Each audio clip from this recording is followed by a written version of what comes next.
Hi! In front of me is DOOGEE S100 and today I would like to show you how you can add a password to Google Passwords Manager.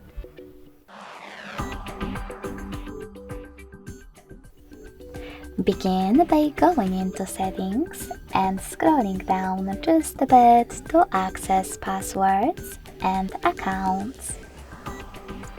Now click on Google under Passwords and tap on this plus next to Search Passwords to add a new one.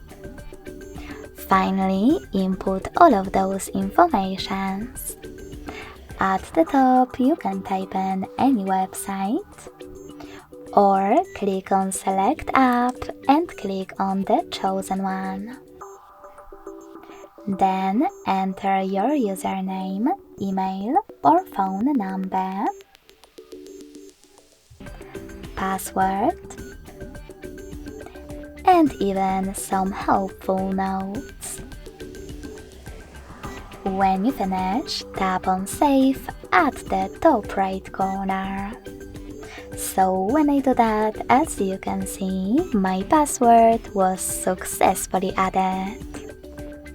Thanks so much for watching. If you enjoyed this video, don't forget to leave a like, comment and subscribe. Bye!